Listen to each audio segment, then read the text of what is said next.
Welcome to the Private Practice with Soul podcast. My name is Dr. Brooklyn Storm, and I help private practice owners align their business back with their soul's calling, with their big vision and with their soul's purpose. Unlike other private practice coaches, I've traveled the world in search of spiritual resources, spiritual tools, education and information so that you can have the transformation that your soul desires and needs so that you can up-level your business. How much fun is this? I love it so much. Guys, if you're not already a member of the Private Practice Monthly Mentorship Group, please check out the show notes. I would love for you to be there. In the meantime, thank you so much for pushing play today. Let's begin. Good morning, everyone. It's Thursday because I'm a day behind because yesterday, huge day here. It was bucketing down with rain and the clouds and the sky and all this sort of stuff. And the Wi-Fi was dropping in and out. And I recorded my podcast, but didn't get to upload it. So anyway, I'm recording it again and it's Thursday morning and big stuff has happened here because late in the afternoon yesterday, guess what? I had new curtains installed. Now, I know this sounds really boring, but this is going to lead to something good, I promise. So anyway, as you know, we've sort of moved into this new space in Mount Eliza about nearly coming up to 12 months ago. But anyway, the curtains in a lot of the rooms didn't have any backing on them, right? Which is really annoying because it means that the sun, Anyway, they don't hold I turn on the air conditioner, I turn on the heater, and the heat or the cool just goes out the windows because the curtains and, Anyway, I've been waking up with the sun every morning, which is kind of good, but some mornings kind of annoying because you want more sleep. And mum, her bedroom didn't have any backing on and the sun rises so on her side of the house. And so every morning for years she's been trying to deal with the sun. I don't know why she never changed it, but she just didn't. Anyway, as you know, I'm looking after her at the moment and it just kind of dawned on me, hey, I wonder if we just replace the curtains with ones with backing on, if this would help her get a better night's sleep, right? Because she's whatever. I don't want to go into too much information. Anyway, she's up and down all night and blah, blah, blah, and gets up at the crack of dawn because she can't sleep because of the sun. So anyway, the curtains arrived yesterday and oh my gosh, this morning my alarm went off and my room was in pitch black darkness. I couldn't see my hand in front of my face, which was amazing. But it really affected my circadian rhythm because now that this morning I didn't wake up with the sunrise, it's just been my body was just I want to continue to sleep. And so that was the first thing. And then I noticed when I got up this morning that guess who was still asleep? And I'm not talking about Gabe. Mum was still asleep. And I was just the angels were singing because I thought at last she's getting a good night's sleep. And that felt so good. And then I came into the study here and I had to replace the curtains in the study.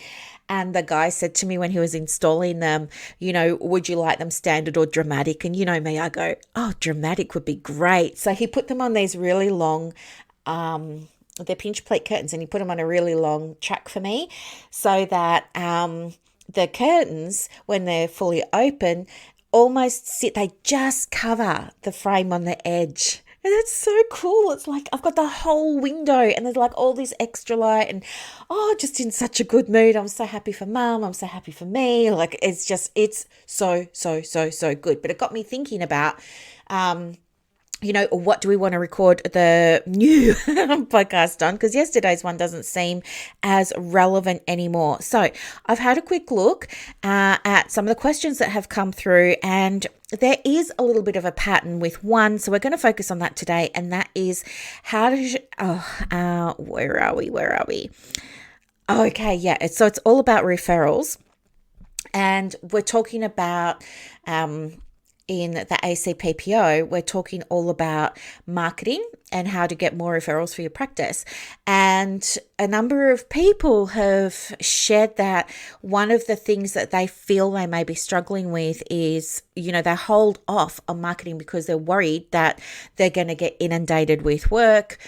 And this is so important to discuss, right? Because there are always going to be two sides of the coin. So one side of the coin is I don't have enough referrals and I really need them. And the other one is I don't have enough referrals, but I'm kind of afraid to get them. So I want to speak to those people today who are afraid to get them, because here's the thing. If fear of filling your diary is stopping you from attracting clients, we need to get this sorted out. And everyone's journey is going to be a bit different. So just put that caveat in there now. But here's what I want you to think about.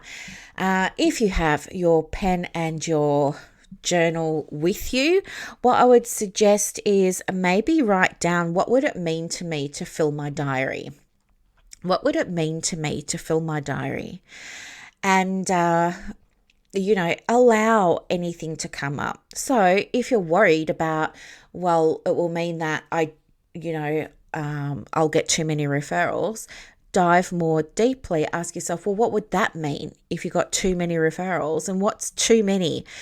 And then you might say something like, well, I won't be able to handle it, or I won't be able to cope, and take that deeper. So ask yourself, and what would that mean if I couldn't handle it? Or what would not handling it look like? I want you to really get to the root of the fear. And that's, I'm asking you to free write into your journal without any judgment. And when you've come up with that idea, take it further by asking, and what does that mean to me? Or why is that a bad thing? Or do you know what I mean? Just take it deeper and deeper and deeper, because it's only going to be by addressing the fear that we can release this block for you. And this is something that we do in Clients on Demand. There's a process that you use to overcome fear of not only attracting referrals, but of, absolutely filling the diary.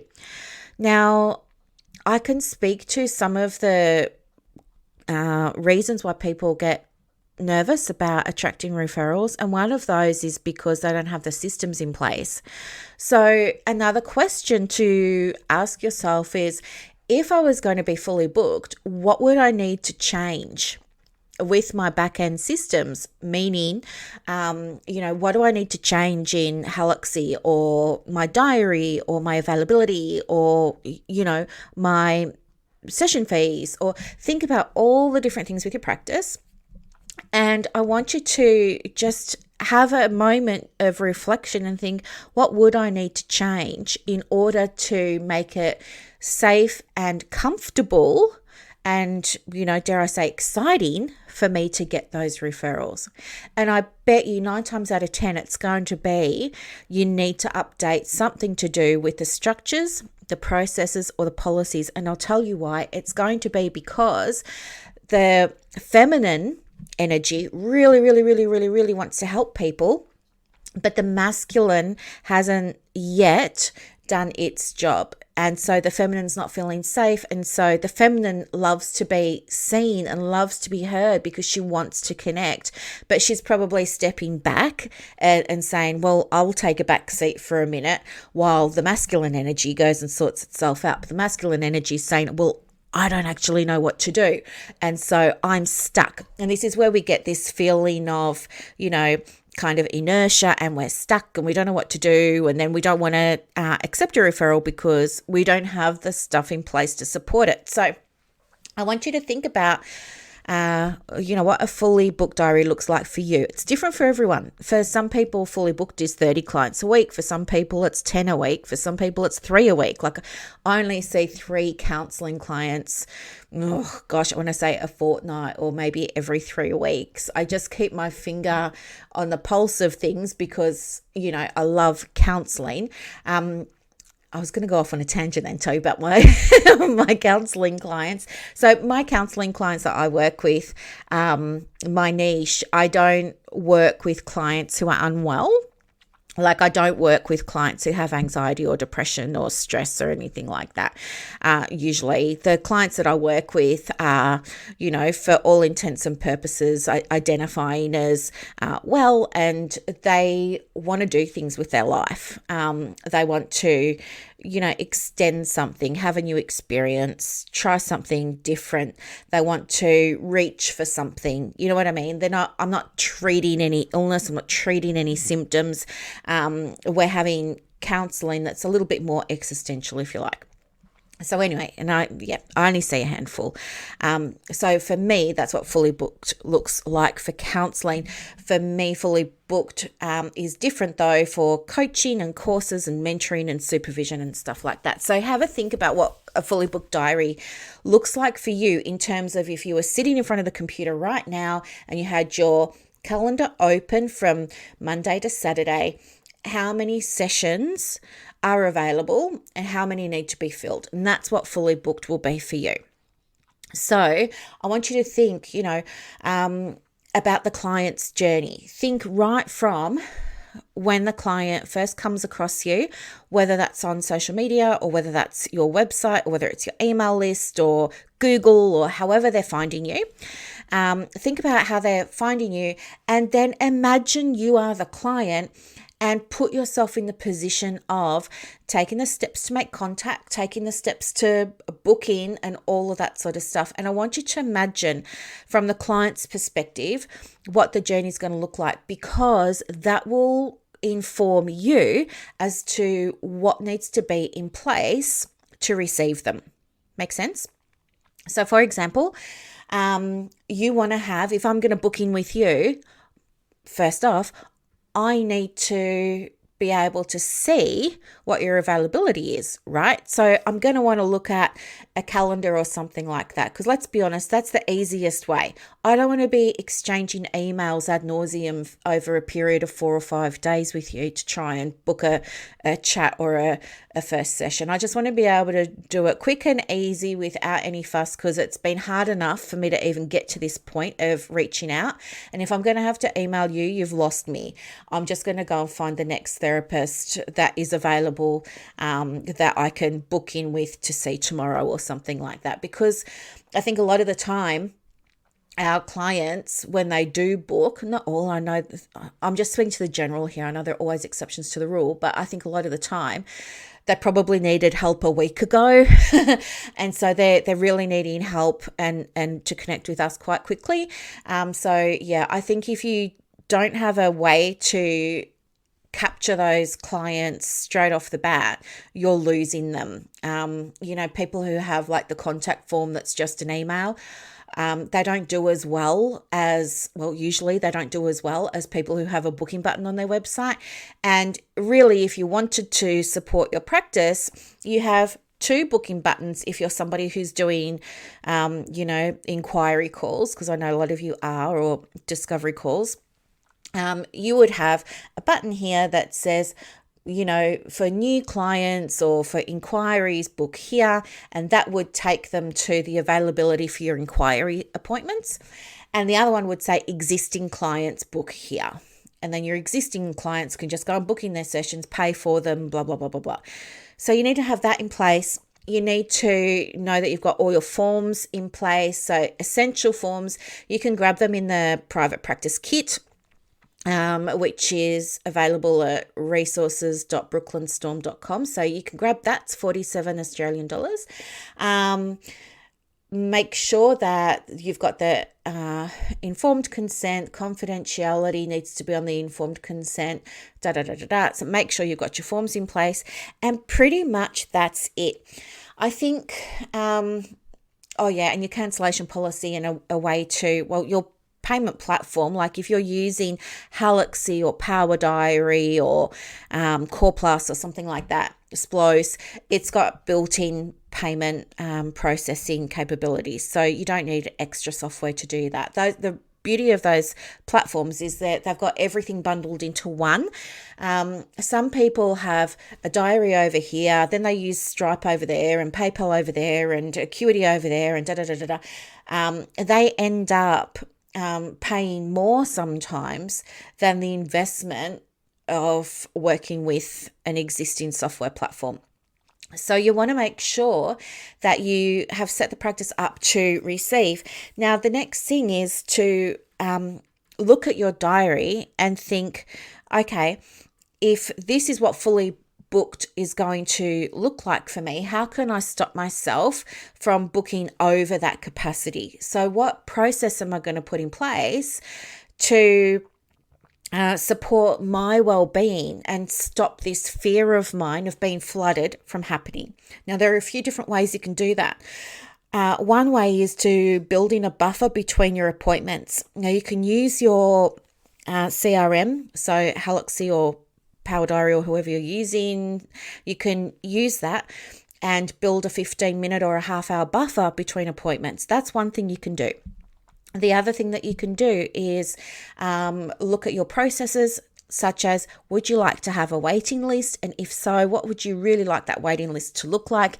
Is having a waiting list in alignment with your values for that one-to-one stuff? So for me, it's not. If I have a counseling client approach me and I don't have capacity for counseling, which I don't at the moment, I'll just refer them out to someone. I won't have a wait list for counseling.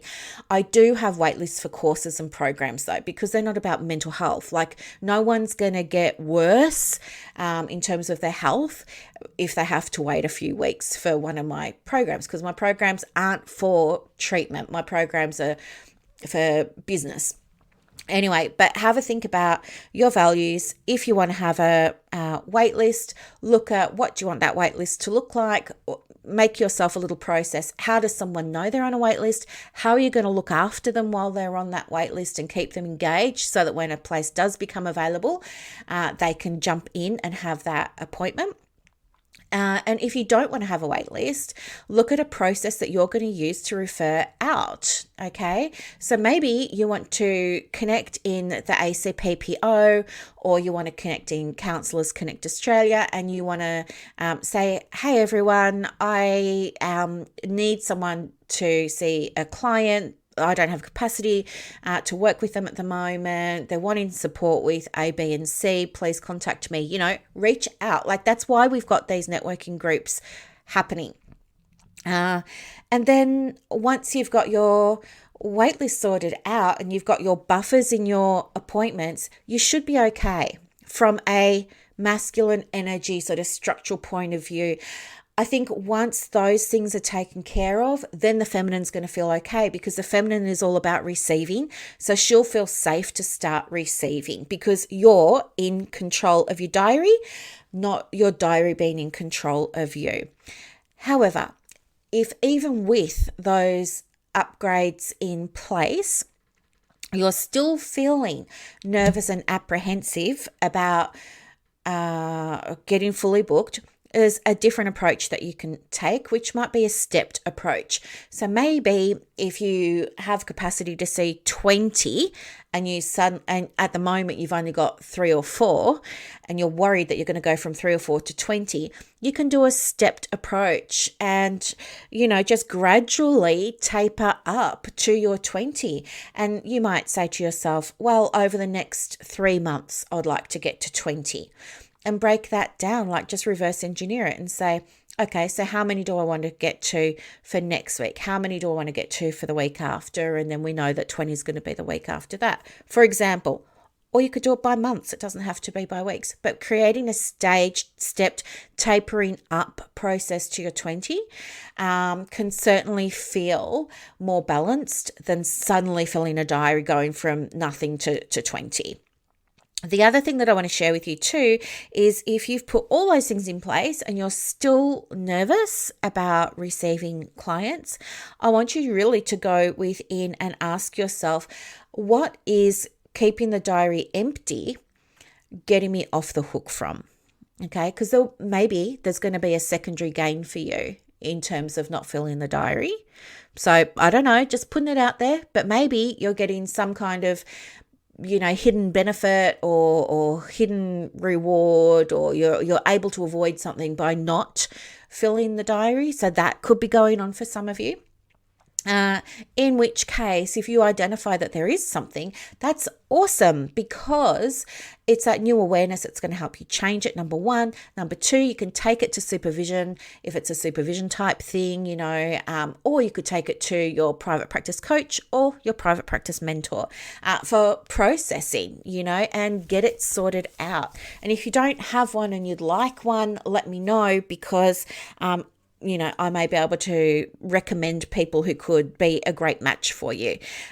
Save you some hassle there of, doing your own calls and wasting your own time and stuff like that. So there are ways through. The other thing, what was I going to say, apart from the secondary gains of not filling the diary, I want you also to have a look at mindset, because sometimes you might have all the structures in place. Like, you might be listening to this podcast and going, I've got all the structures in place, Brooklyn, but I'm still resisting filling my diary. I know I should, and I know I need to.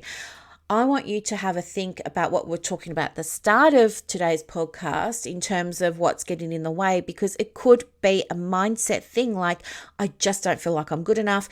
I just don't feel worthy enough.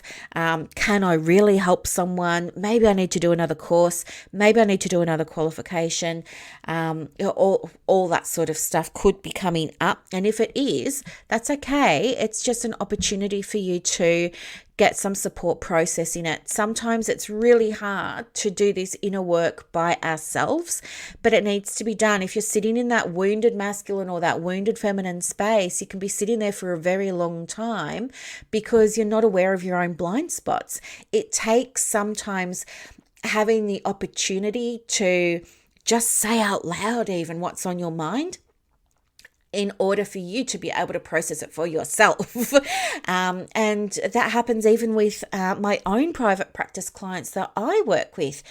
Sometimes they'll come to me and we'll have a conversation, and it's just the process of them saying out loud everything that's on their mind. And they say, oh my gosh, why was I even saying that? Well, thank you. I haven't done anything. They've just had that space. So allow yourself the opportunity to connect with someone so that you can say this out loud and see for yourself whether it's legit and you do need to process it, in which case you can with that person, or you might just realize, do you know what, I don't even know where this came from, and you can let it go. The value, as I said, of having an outside person to listen to the stuff is that an outside person can sometimes see things that you're not seeing. And when that's brought to your awareness, you can be quite surprised by that sometimes. So, oh my gosh, I didn't even realize I was doing that. So if you're nervous about filling your diary, you're going away today with some strategies that you can put in place that the masculine energy is going to love around, setting up the processes, the steps, the foundations, the diary, all that sort of beautiful foundational structural stuff for the business. And you're going away with some tips to support the wounded feminine who's withdrawing. She's hiding despite wanting to fill a diary. She's hiding out of fear. You've got some steps to support you with that today as well. And if anything came up, as you know, do go and talk to your supervisor, your coach, your mentor about it. For those of you who are in Clients on Demand, if anything comes up for you about filling your diary, of course, jump into the group and I will help you with that. If you're wanting to learn how to market your practice and deal with both the structural stuff and the mindset stuff, let me know, because Clients on Demand is going to be opening in June for enrollments, and we start the first week of July. So all the first week's content is released on the 1st of July. So it could be a great way for you to start getting the help that you need. Plus, it might also be a nice tax write-off for those of you who are looking for a last-minute deduction for the business. But anyway, I will share more about that later on. I hope that this was a really, really, really helpful episode. Thank you so much for listening. And have a beautiful day. Good luck filling your diaries. Bye.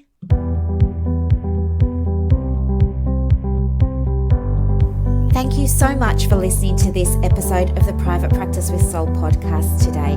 If you're looking for clarity, if you need help with branding, your processes, and bringing everything into alignment with your soul's purpose for your private practice, head to the show notes and click the link for more information about the Private Practice Monthly Mentorship Group. You are going to love it. I can't wait to see you in there. Thanks so much for listening. Bye.